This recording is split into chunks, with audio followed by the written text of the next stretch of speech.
जब आप चेहरे पे नकाब डालते हैं तो इससे मुझे इसके ऊपर मैं बात करना चाहता हूँ। अगर से बाकी भी जो सारी कहानी है उसके ऊपर ही मैं समझता हूँ कि औरत का इख्तियार है कि वो कैसे इंटरप्रेट करती है, और अगर आपको लगता है कि वो गलत कर रही है तो उसको खुदा को जवाब देना है, आपको जवाब नहीं देना। You have no right to implement it, you have no right to enforce it. किसी को इख्तियार नहीं, पार्लियामेंट को भी ये इख्तियार यहाँ पर नहीं है, ना मैं देना चाहता हूँ। खैर मेरे देने या ना देने से क्या फ़र्क पड़ता है। चेहरे के नकाब के हिसाब से मैंने आपसे कहा कि पार्शल तो हमारे यहाँ भी पाबंदी है। मिसाल के तौर पे आप कहती हैं कि चेहरे के नकाब की मुझे मेरी सकाफत में इजाज़त नहीं है कि मैं चेहरा जो है वो दिखा सकूं, या मेरे मज़हब में इजाज़त नहीं है कि मैं चेहरा दिखा सकूं। जो आपने कतर और उसकी एग्जांपल दी, पहले मैं उसको, वो बात बीच में चुके रह गई, तो अगेन वंस अगेन यस, इसकी रीजंस ये हो सकती हैं कि आप अगर एक मजहबी खातून है और आपकी बड़ी स्ट्रिक्ट इंटरप्रिटेशन है चेहरे का पर्दा करने की, तो ये बिल्कुल हो सकता है कि आप अपनी चॉइस से चेहरे का पर्दा करें क्योंकि आपको लग रहा है खुदा को हुक्म है, विच इज़ वेरी ओके। उसके ऊपर किसी को ऑब्जेक्शन करने का कोई हक नहीं, बट कानून उसके ऊपर ये बात कर सकता है कि ये आपको मैं इजाज़त इसकी दूंगा या नहीं दूंगा। मैं उसकी वजूहत की तरफ आ जाता हूँ। मिसाल के तौर पे आपको लगता है ये कि मुझे खुदा ने कहा है कि जिस वक्त नमाज का वक्त हो जाए मैं वही नमाज पढ़ूँ, चाहे सड़क के बीच में खड़ा हूँ, तो सड़क के बीच में खड़े होकर आप नमाज पढ़ना शुरू करेंगे तो वो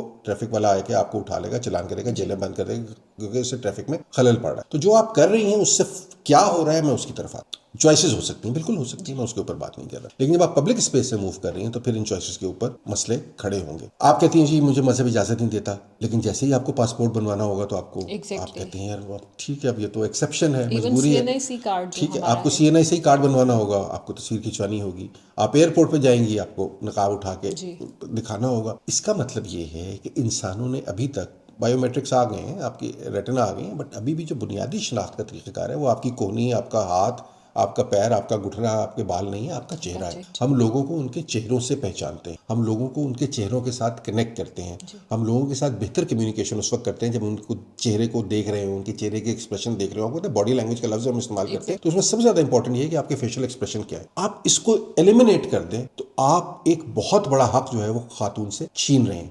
आप कहते हैं गेजिंग है, अच्छा मैं ये कहता हूँ कि यार दो सेक्सेस है ना, मर्द हैं और औरत है, तो ये क्यों तय हो गया कि मर्द ने ही औरत को गेज करना है, या मर्द ही की बुरी नज़र होगी, औरत की भी बुरी नज़र हो सकती है। तो फिर अगर औरत की बुरी नज़र से बचना है तो मर्दों को भी पर्दा करना चाहिए, मर्द क्यों पर्दा नहीं करते। ये सिर्फ उस तरफ क्यों है जहाँ पे आपका जोर चल सकता है, मर्द पे चूंकि आपका जोर नहीं चलता और मर्द ने जोर चलाना है। अगर आप नकाब की पूरी हिस्ट्री के अंदर जाएंगे तो आप देखेंगे बुनियादी तौर पे ये ऐसा ही है जैसे आप गाड़ी पे कपड़ा डाल देते हैं, तो मर्द चूंकि औरत को प्रोडक्ट समझते थे तो उसको छुपाते थे दूसरों की नजर कि मेरी औरत है, सिवाय मेरे कोई उसे ना देखे। औरत ही क्यों नहीं कहती कि ये मेरा मर्द है, इसे मेरे अलावा कोई और क्यों ना देखे।